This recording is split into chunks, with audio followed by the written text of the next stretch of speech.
wabarakatuh. Waalaikumsalam. Hari ini kita sedikit membahas tentang infeksi protozoa pada saluran cerna. Materi sudah saya share ke koordinator ya tadi malam, semoga bisa dipelajari. Untuk yang kita bahas hari ini sebagian besar ada tentang penyakitnya. Untuk identifikasi saya kira sudah pernah dilakukan di semester 2 ya kalau nggak salah ya, yang di blok infeksi. Masih ingat semua? Enggak, Dok. Lupa, Dok. Lupa ya. Kalau yang ya nanti sambil dipelajari lagi ke yang di blok infeksi nanti.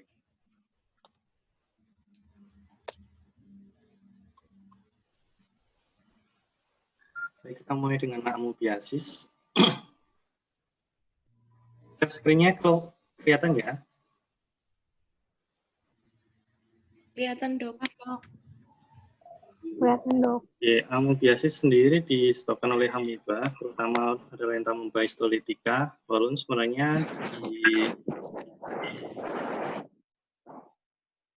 di dunia banyak jenis amoeba, tapi memang paling banyak yang menginfeksi adalah Entamoeba histolytica. Ada dua yang mirip sebenarnya adalah Entamoeba histolytica dan Entamoeba dispar. Itu mirip sekali secara penampakan mikroskopisnya. Jadi hanya bisa dibedakan dengan pemeriksaan PCR untuk melihat secara genomnya. Saat ini kurang lebih 50 ini yang kasus di dunia, kemudian terutama pada negara-negara dengan sanitasi yang rendah. Nah, ini saya skip saja untuk morfologi dan life cycle-nya. Atau mungkin ada yang bisa menjelaskan di sini kira-kira kalau troposit seperti apa di Entamoeba histolytica?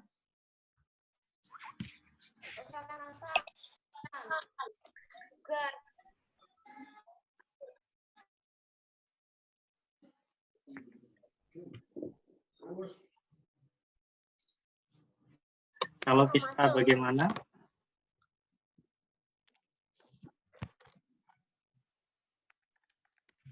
Ya, kurang lebih kalau troposit kan intinya ada pseudopodianya, kalau kista sudah bentuk dormannya.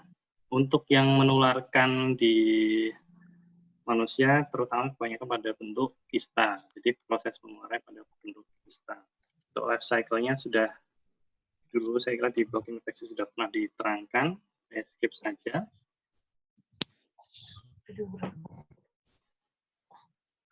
Nah, ini untuk yang amoebiasis ekstraintestinal. Jadi kebanyakan adalah proses infeksi yang sudah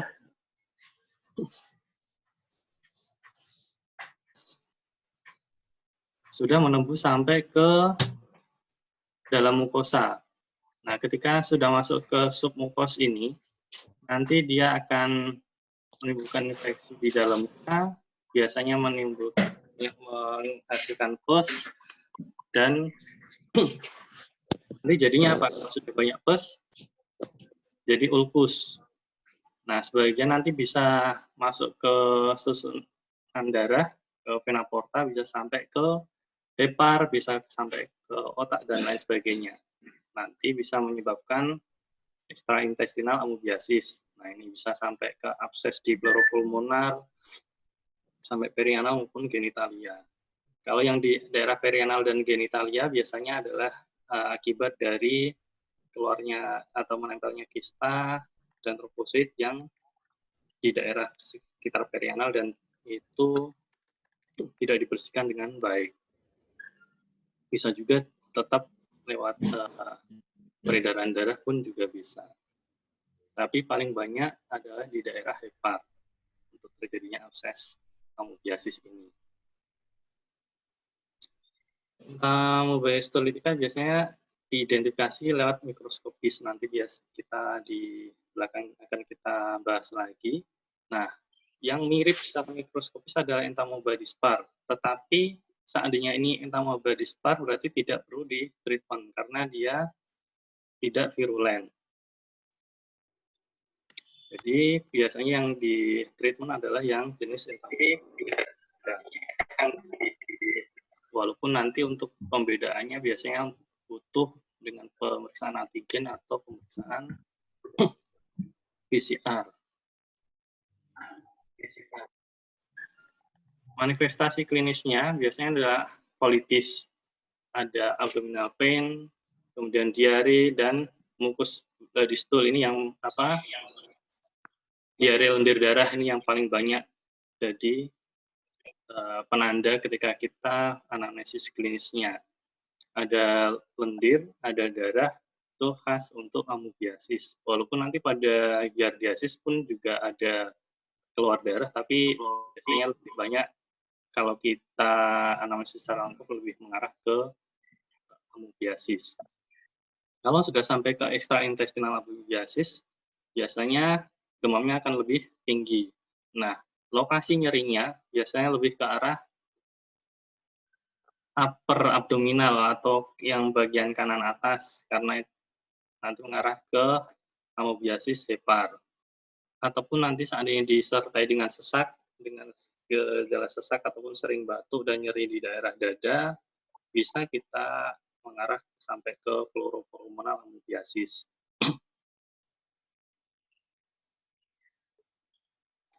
Bagaimana sih imun respon tubuh manusia terhadap amuba ini? Sebenarnya tidak terlalu signifikan ya respon imun kita terhadap amuba ini, baik yang humoralnya, karena sifatnya hanya menahan perkembangan amubanya saja agar tidak bertambah banyak atau invasinya tidak bertambah semakin meluas. Biasanya ini hanya kita pakai untuk diagnostic value atau untuk kepentingan diagnostik saja. Ini kita pakai antibodinya untuk diagnosis bahwa ini benar-benar infeksi entamuba atau tidak. Walaupun di Indonesia sendiri ini jarang dilakukan. Indonesia masih keterbatasan alat dan biaya, biasanya yang dipakai hanya mikroskopisnya saja. Untuk imunitas selularnya paling banyak ini adalah makrofag dan limfosit, terutama B-sel supresornya. Dan ini pun hanya biasanya keluar pada fase awal dari infeksi. Antigen dari entamuba ini ada 20-32 komponen, baik yang terlarut maupun tidak terlarut. Di permukaan kita ada 12 glicoprotein, dan dia sifatnya adalah hidrofobik.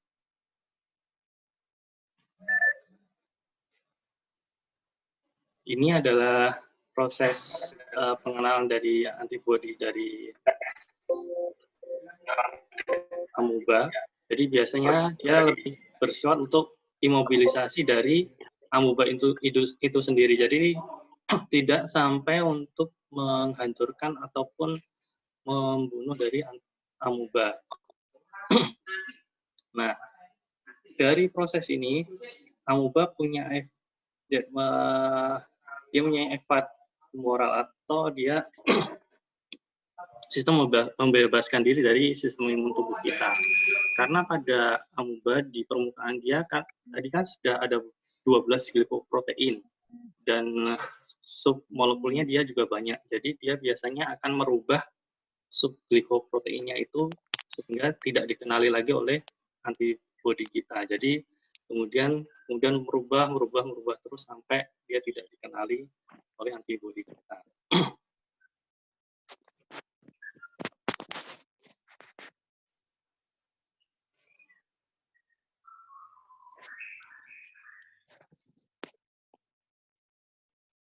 Ini adalah proses masuknya amuba ke dalam mukus atau sel tubuh kita. Jadi dia pakainya adalah reseptornya yang lektin, baik fibronektin maupun laminin.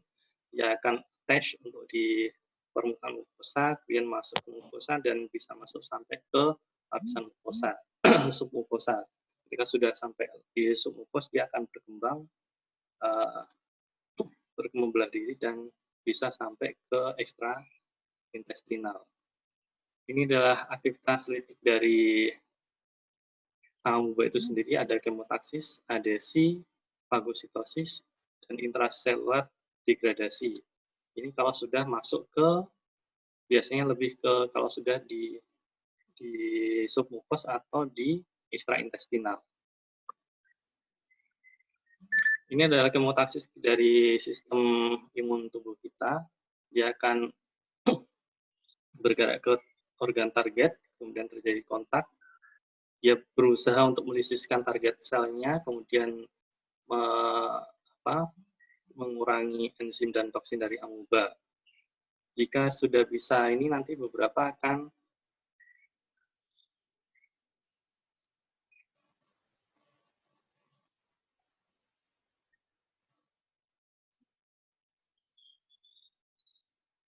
kemudian ini untuk yang EHIS untuk antibodinya. Biasanya ini muncul di 1 minggu pertama.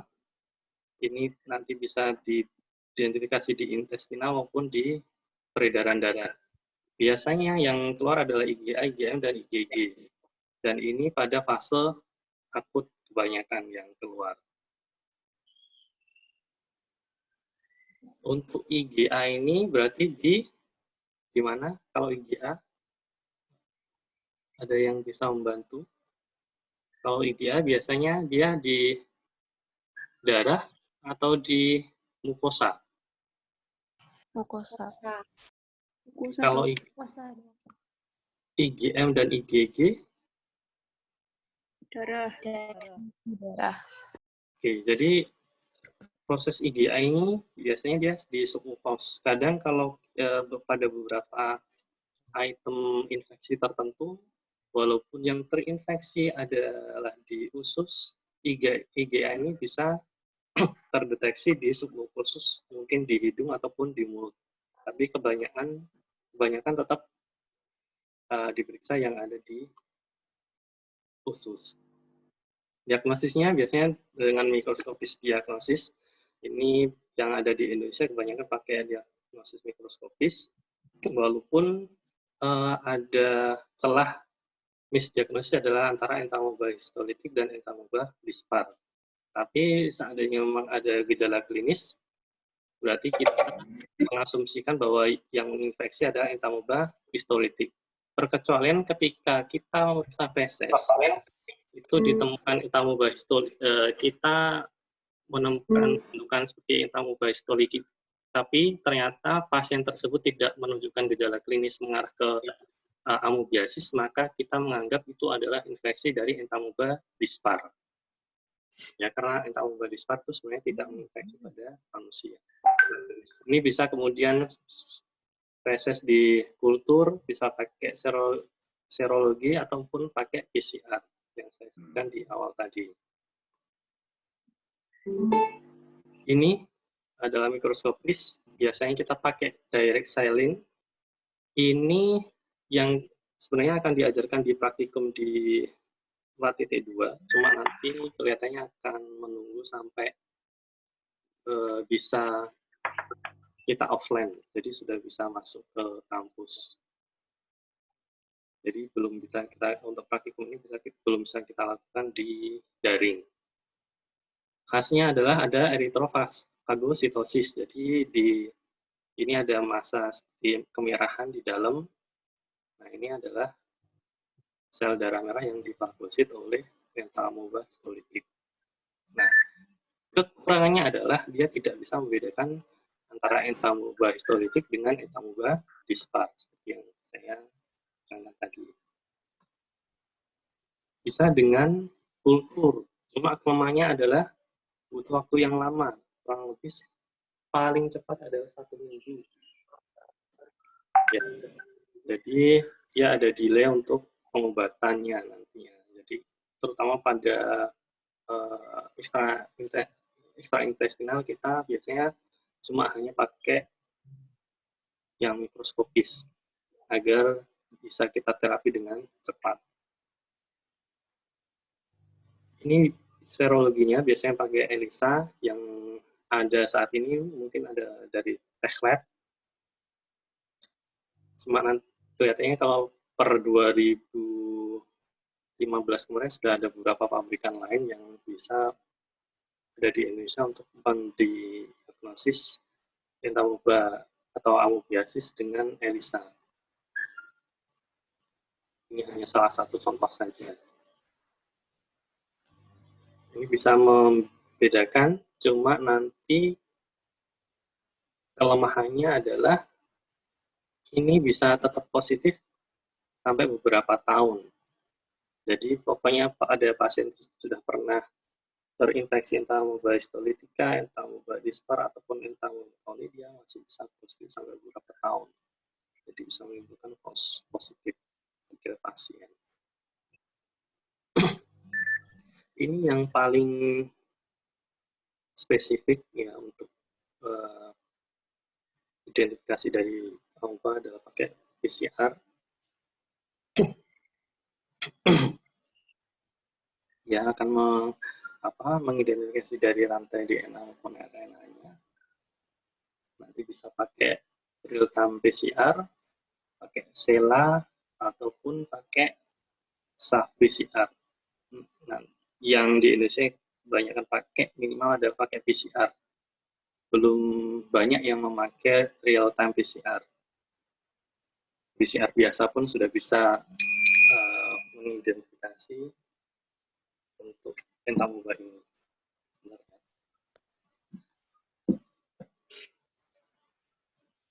Ini bisa membedakan antara entamuba histolytica maupun entamuba dispar, cuma rumahnya adalah kalau hanya untuk mengidentifikasi amoebiasis yang termasuk pada saat ini termasuk infeksi yang sudah jarang, apakah perlu sampai ke PCR. Makanya kebanyakan masih memakai mikroskopis dengan biaya yang murah, tapi dengan kita masih bisa melakukan treatment yang sesuai. Ini adalah E. coli yang dulu sudah pernah dipraktikumkan. Ini sifatnya non-patogen, walaupun kadang-kadang bisa menimbulkan gejala pada manusia ketika respon imunnya lemah. Morfologinya ini seperti ini, saya kira sudah dulu ya, tidak kita bahas secara lebih lanjut. Nah, treatmentnya di Indonesia kebanyakan kita masih pakai metronidazole, ya, metronidazole dengan dosis 3 kali 500 mg. Seandainya nanti pada anak kita bisa memakai dosis yang ini 30 mg per kilogram, walaupun ini pas untuk invasif amoebiasis. Kurang lebih biasanya adalah 10 hari. Pada prakteknya kebanyakan diberikan kurang lebih 3 hari, sambil dievaluasi perkembangan dari hasil tes fesesnya, apakah masih positif atau sudah negatif. Tapi kurang lebih adalah sampai 10 hari. Dan kalau sesuai WHO maupun CDC, penata laksanaan amoebiasis ini sebenarnya menyesuaikan dengan yang ada di daerah masing-masing. Jadi kadang-kadang di Indonesia mungkin berbeda dengan protap yang di Malaysia. Jadi karena punya karakteristik yang berbeda untuk masing-masing negara terkait untuk jumlah harinya ini. Cuma untuk obatnya, kalau dari ini adalah 4 ini. Untuk tahap awal biasanya adalah metronidazole. Kalau sudah invasif amoebiasis biasanya dengan metronidazole yang IV. Kemudian seandainya metronidazole tidak respon, bisa dengan diloxanid. Nah, untuk yang invasif amoebiasis sebenarnya paling banyak digunakan kalau di luar negeri adalah dihidroamidin. Nah, kloroquine yang sekarang juga dipakai untuk di COVID-19, ini juga bisa dipakai. Cuma ini adalah pilihan terakhir karena ini sifatnya keras sekali di tubuh kita. Dan ini harus diberikan sebagai terapi kedua, dalam artian harus dengan terapi yang lain. Jadi biasanya diberikan dengan dihidroemetin, bukan diberikan dengan single terapi. Jadi harus dengan disertai terapi yang lain. Bisa dengan metronidazole plus chloroquine atau dihidroemetin dengan chloroquine. Ya, tapi kebanyakan yang dipakai adalah dihidroemetin dengan chloroquine. Dosisnya nanti bisa dibaca sendiri. Oke, sebelum kita ke giardiasis, ada yang mau ditanyakan dulu? Saya mau tanya, Iya. kalau gold standarnya itu apa ya dok yang buat tadi amebiasis itu pakai serologi atau mikroskopis? Kalau gold standarnya masih mikroskopis. Di WHO sendiri gold standarnya masih mikroskopis. Karena kalau WHO kan juga menyesuaikan dengan kompon masing-masing negara. Jadi yang dipakai gold standarnya adalah masih mikroskopis. Walaupun tadi tidak bisa membedakan antara entamoeba histolitik dengan entamoeba dispar. Nah, caranya adalah seandainya ditemukan di mikroskopis ada gambaran entamoeba histolitik atau entamoeba dispar, tapi pada pasien tidak ada gambaran klinis, berarti dianggap itu adalah entamoeba dispar. Tapi kalau memang di pasien ada gambaran klinis amoebiasis plus di hasil mikroskopisnya ternyata ada ditemukan entamoeba histolitik atau entamoeba dispar, maka dianggap itu adalah infeksi dari entamoeba histolitik. Ya sudah, makasih dok. Oke, ada pertanyaan lagi?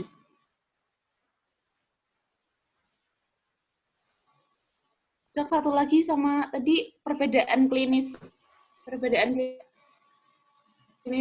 infeksi entamoeba histolitika sama dispar, bisa diulangi dok? Kalau entamoeba dispar itu tidak, istilahnya dia tidak virulen, tidak menimbulkan infeksi di manusia. Jadi yang biasanya menimbulkan infeksi di manusia itu adalah entamoeba histolitika dan entamoeba coli ketika imun hostnya itu memang turun. Karena entamoeba coli kan sebenarnya adalah flora normal di tubuh manusia. Tapi ketika imun hostnya turun atau terjadi ketidakseimbangan imunitas, biasanya entamoeba coli ini bisa menginfeksi manusia dan menimbulkan gejala atau penyakit. Tapi untuk entamoeba dispar, dia tidak. Dia murni komensal. Tidak menimbulkan gejala di tubuh manusia.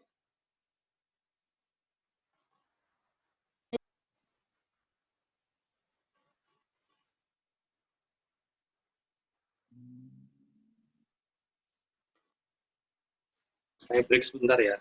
Saya minum dulu.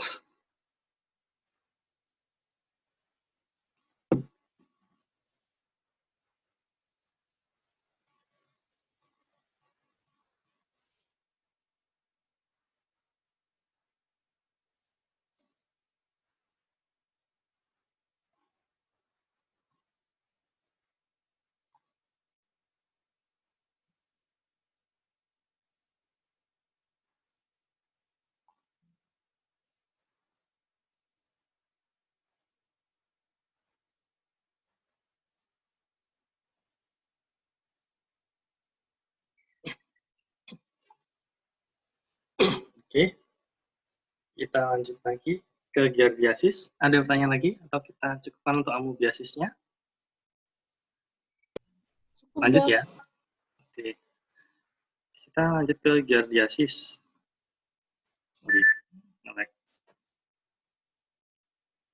Nah, kalau di amoeba itu jenis Pseudopodia, kalau giardia adalah flagellata ya. Jadi dia biasanya di daerah khusus bagian atas. Kemudian untuk life cycle-nya seperti yang tadi dilihat di blog sebelumnya, coba. Nah, ini khasnya untuk giardia adalah dia dengan 10 kista sudah cukup untuk menimbulkan gejala di manusia atau menimbulkan infeksi yang cukup menimbulkan gejala di manusia. Jadi habis mungkin sampai 10 itu masuk ke dalam tubuh tertelan, dia akan masuk ke duodenum, kemudian dengan mitosis, berkembang biak, kemudian akan sampai menimbulkan gejala di duodenum dan sebagian nanti akan mengkista kembali untuk keluar lewat feses. Propozoid kista life cycle nanti akan dipelajari lagi, dibaca lagi bahan kuliah yang ada di semester 2 di blok infeksi. Ini secara garis besar. Ini ya bentuknya kan diskus ya, diskoid. Ya ada nukleus. Ya, median bodinya ini flagellata anterior, flagellata posterior, yang flagellata caudal. Sentralnya yang sini atau yang sini?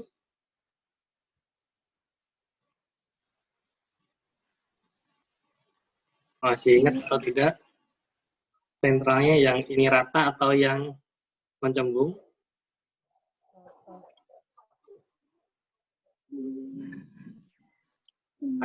Nanti coba dilihat lagi ya.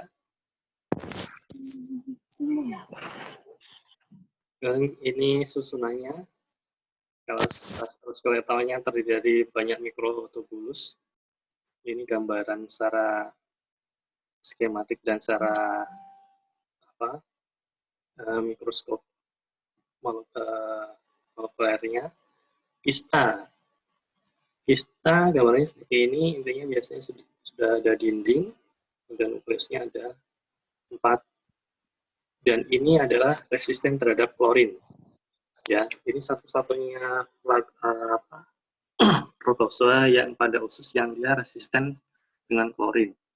Walaupun dia ada di air, dia masih bisa berkembang, istilahnya masih bisa hidup dalam proses kista walaupun sudah ada klorinasi di air tersebut. Jadi pencegahannya yang paling banyak adalah harus memasak air kalau memang digunakan untuk konsumsi sehari-hari. Ini nomenklaturnya saya skip saja. Nah, cara molekuler biasanya yang dipakai adalah cara elektroforesis dari hasil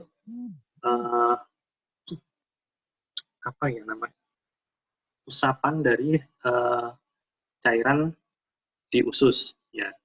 Jadi Giardia ini jarang keluar lewat feses. Jadi harusnya tidak ada.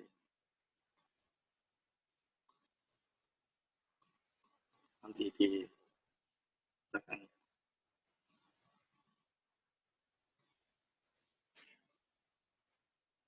Jadi bisa di ini.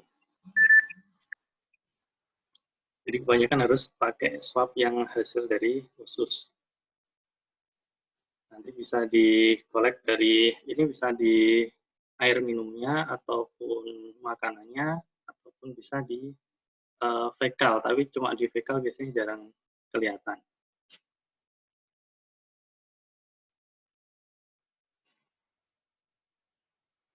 Ini ada yang menyebutnya Giardia lamblia atau Giardia intestinalis ya, sama saja. Karena jenis Giardia yang lain dia tidak akan menginfeksi pada manusia. Ini di Amerika, ini paling banyak menginfeksi, terutama yang diare yang disebarkan oleh minuman atau makanan, dan sifatnya yang traveler paling banyak di Amerika. Lebih banyak dibandingkan amuba. Karena secara higienitas sebenarnya di sana kan sudah lumayan tinggi daripada kita. Salah satu kelebihan dari Giardia ini kan dia karena resisten terhadap klorin, jadi dia walaupun air dan bahan yang lain sudah diklorinasi, dia masih bisa hidup untuk kistanya. Simptomnya sama ya, intinya dia diare, dia lebih cenderung watery, ya. Kemudian ini khas adalah dengan nyeri perutnya sangat terasa, dia bisa sampai menimbulkan dehidrasi kalau diarenya terus-menerus dan dalam jangka waktu yang lama. Inkubasinya biasanya adalah 1-2 minggu. Kemudian durasi sakitnya adalah 2-6 minggu. Tapi ini tergantung dari lamanya penanganannya, kemudian higienitas dan sistem imun dari masing-masing hostnya. Scriptnya gimana? Ini menelan water air, entah bisa di kolam renang atau air minum yang tidak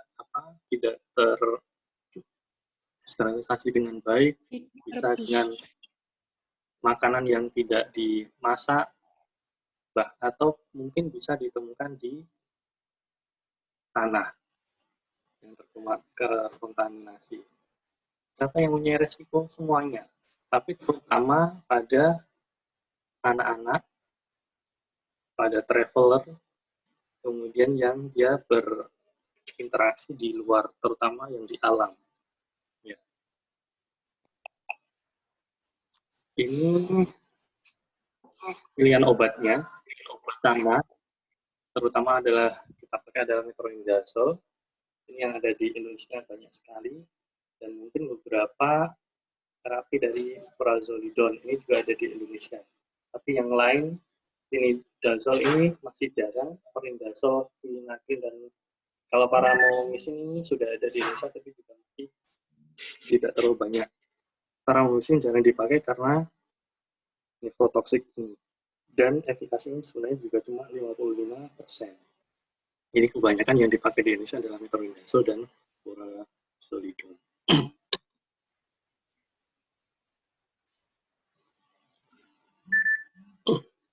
Ini kebanyakan dari Giardia adalah di small intestine ya.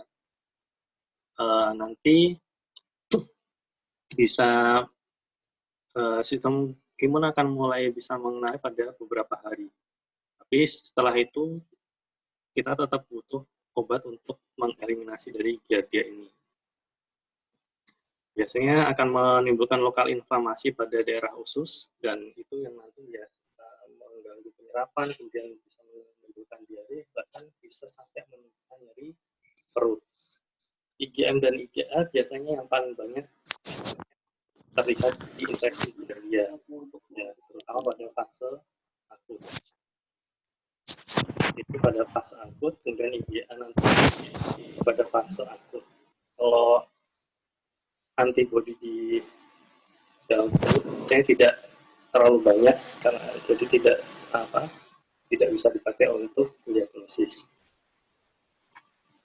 Ini biasanya kita paling banyak kita edukasikan adalah hygiene, ya, bersihin toilet, setelah makanan kemudian mengganti popok. Nah, kalau di Indonesia kan sebenarnya sudah ada 5 waktu penting ini: sebelum makan, setelah BAB, sebelum makanan, sebelum menyusui, setelah beraktivitas. Mungkin ditambah satu lagi, kalau tadi yang pada bayi adalah sebelum menyusui dan setelah mengganti popok. Saya kira ini sudah tahu ya, pada soal kedokteran sudah, dan hygiene seperti apa sudah tahu. Nah, selain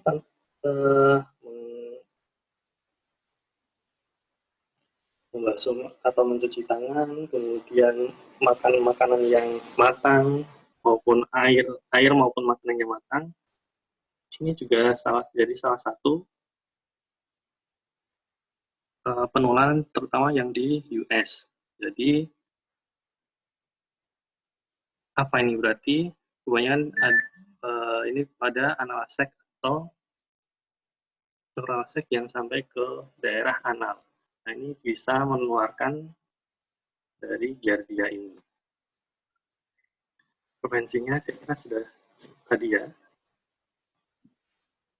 Ini minimal 1 menit mendidih, ya, 1 menit mendidih. Jadi, kalau pada dekontaminasi yang ini kan biasanya adalah 10 menit mendidih. Kalau untuk Giardia ini cukup 1 menit ya sudah bisa menghancurkan kandungan dari Giardia. Ada pertanyaan dulu sebelum kita masuk ke balantidiasis? Dok, maaf mau bertanya tadi, tolong bisa diulangin yang fase antibody nggak dok? Soalnya tadi putus-putus.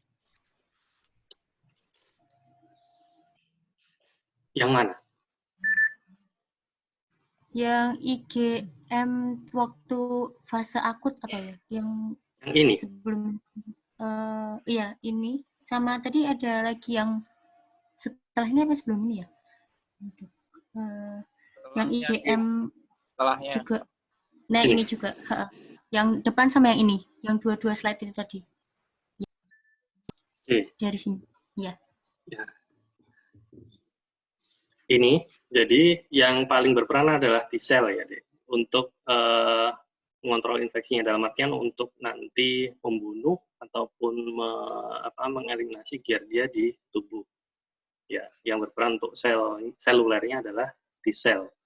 Kemudian nanti yang paling banyak di plasma ataupun di daerah mukosal adalah IgM dan IgA. Dua-duanya ini kebanyakan di fase akut.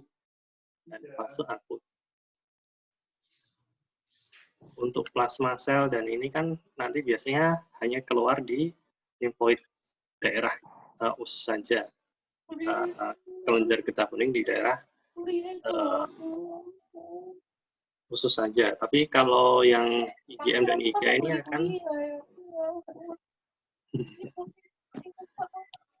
akan keluar sampai ke sirkulasi. Nah, IgM maupun IgA ini dia akan prominent atau menetap di fase akut. Dia akan tinggi sekali di fase akut. Dan untuk yang antibodi yang ada di tubuh, ini kan sifatnya sebenarnya tidak terlalu banyak.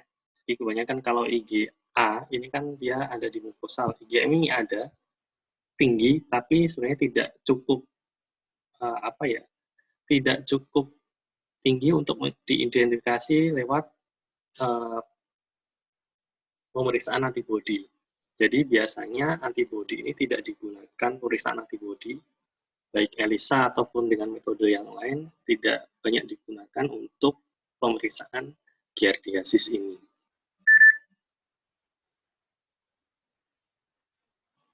Baik dok, terima kasih.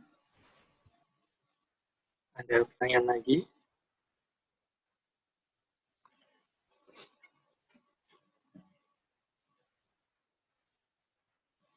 Lanjut ya. Kita terakhir nih di balantidiasis. Balantidium ini adalah kelas dari Ciliofora, jadi ciliata. Dia tersebar di subtropis maupun tropis, kebanyakan di kolon. Ya, kalau yang tadi giardiasis maupun amoebiasis dia kebanyakan di small intestine. Kalau balantidium ini kebanyakan di kolon. Morfologinya trofosit ini bisa ditemukan di diare tinja. Kalau kista ini biasanya pada pasien-pasien yang karier atau dia sudah berjalan kronis.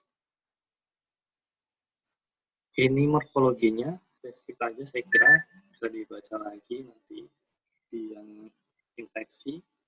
Ini khas ya gambarannya, dulu sudah pernah.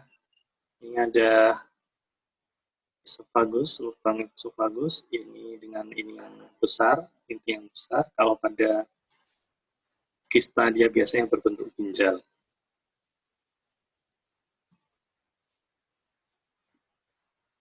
Ini life cycle-nya, ya biasanya lewat makanan dan minuman untuk ingestinya. Dan bentuknya yang banyak adalah kista. Nah ini dari nanti kista ke trofosit, kemudian invasi mukus dan mukosa, kemudian jadi multiplikasi. Bisa sampai menimbulkan ulkus dan menjadi abses. Ya. Mungkin kadang-kadang juga hanya di mukosa saja dia bermultiplikasi, kemudian mengganggu penyerapan dan lain-lain.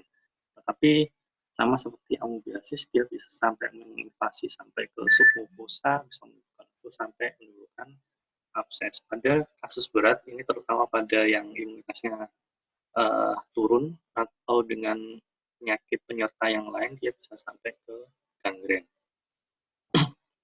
Untuk kita dapatkan trofosit biasanya di eksoda dan folikel jaringan pada dasar ulkus. Inkubasinya tidak jelas, onsetnya biasanya adalah pelan, walaupun ada beberapa yang timbul mendadak pada pasien-pasien tertentu.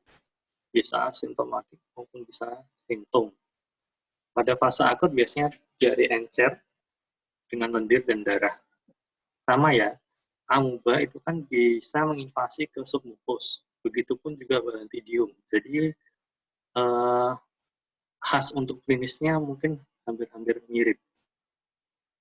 Untuk kronisnya bisa diare, bahkan bisa sampai konstipasi kalau sampai sudah terjadi kerusakan yang cukup banyak di intestin.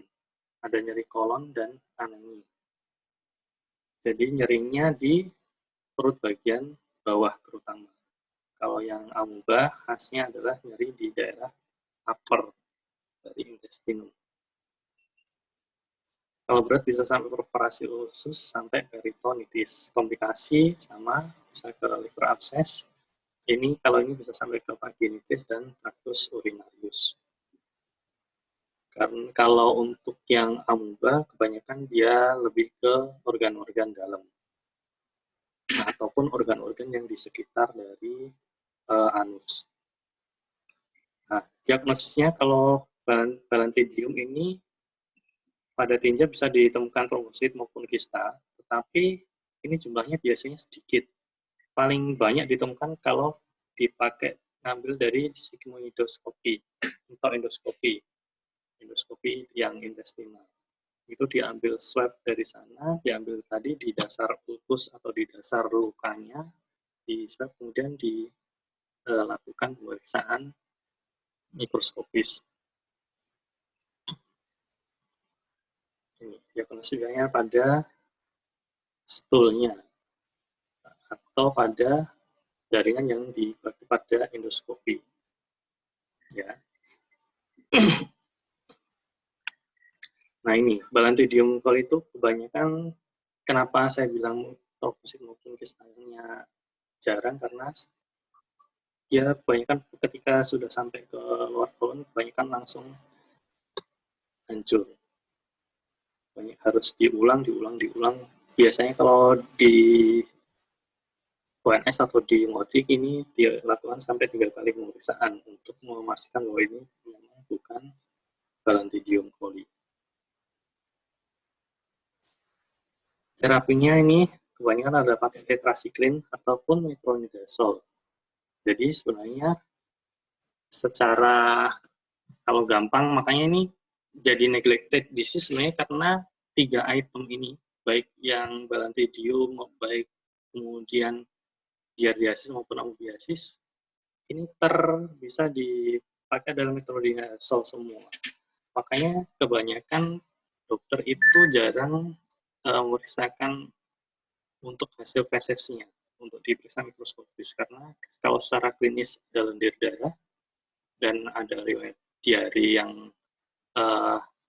mengarah ke 3 penyakit ini, biasanya langsung diberikan ke metronidazole. Jadi untuk pencegahan biar tidak sampai ke ekstraintestinal. Jadi kebanyakan di Indonesia semua pakai metronidazole. Karena tetrasiklin ini notnya banyak ya. Ini biasanya pregnancy nggak boleh, di bawah 8 tahun juga tidak boleh, karena pada anak-anak yang di bawah 8 tahun dia bisa menimbulkan pewarnaan atau kerusakan di giginya. Untuk pencegahannya ini sanitasi lingkungan dan klorinasi sumber air. Nah, kalau balantidiasis, klorinasi ini masih sensitif atau masih bisa dilakukan. Ini tapi tidak untuk giardiasis, karena giardia itu resisten terhadap klorin. Oke, ada pertanyaan dulu? Oke. Biasanya sebenarnya hanya tiga subtopik ini saja. Jadi nanti mungkin yang dari Dr. Yusuf yang akan lebih banyak karena untuk cacing akan lebih banyak lagi materi. Ada pertanyaan?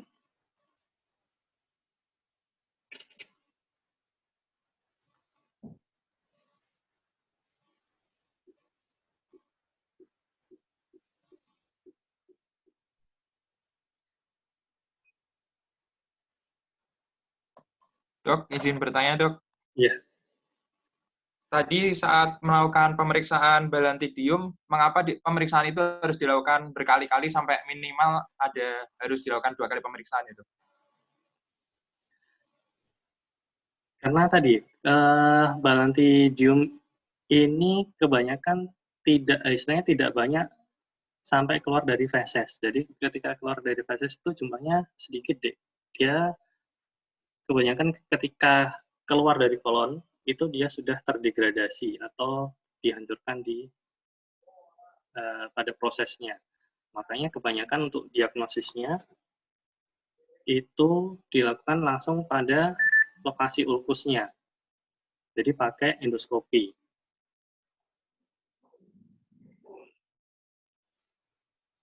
Jadi tidak sebenarnya walaupun bisa diperiksa dengan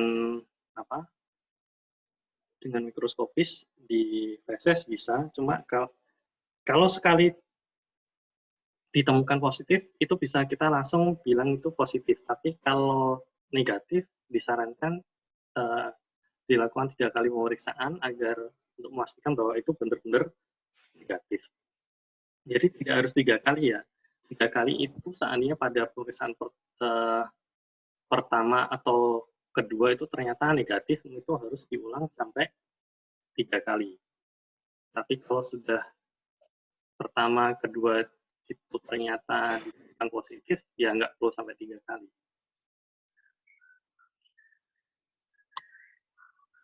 Ya, terima kasih, Dok.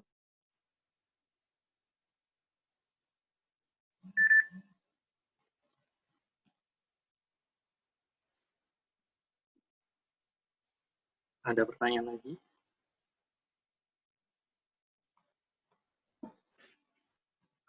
Kalau sudah, saya mohon sudah presensi yang di OCW-nya, Dek? Setelah ini, Dok. Oke. Nanti presensi saya buka sampai jam 1 ya. Silahkan nanti. OCW itu apa tuh, Dok? Gimana? OCW itu apa tuh, Dok? ocw.uns.ac.id. Nanti silakan masuk ke sana, login dengan ini kalian, SSO kalian, kemudian masuk ke kuliah daring, presensi kuliah daring, ya. Kemudian nanti coba dilihat ke blog yang sekarang running kalian, berarti 4.2. Nanti tinggal diisi kehadirannya di sana.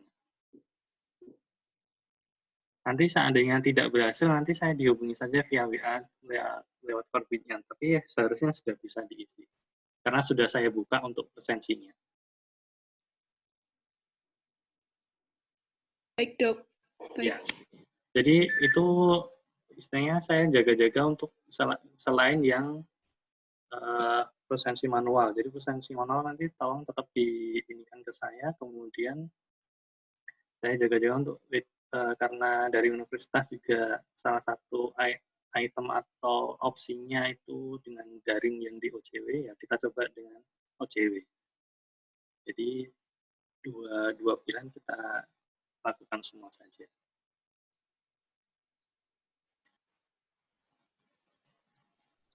Oke, kalau memang sudah ini saya cukupkan. Seandainya ada pertanyaan-pertanyaan lagi, silahkan secara kolektif saja disampaikan ke koordinator. Nanti kemudian di WA-kan ke saya, nanti akan saya jawab via chat saja. Saya tunggu mungkin sampai 2 hari ini, kemudian hari besok. Disepakati seperti itu ya.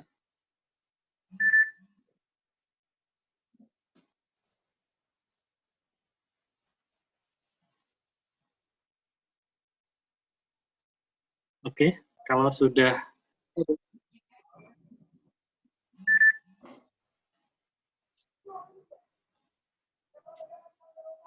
cukup, kalau memang sudah cukup, kita tutup untuk sesi kuliah pagi ini. Terima kasih. Wassalamualaikum warahmatullahi wabarakatuh. Waalaikumsalam warahmatullahi wabarakatuh. Terima kasih, Dok. Terima kasih, Dok. Uh, Terima kasih, Dok.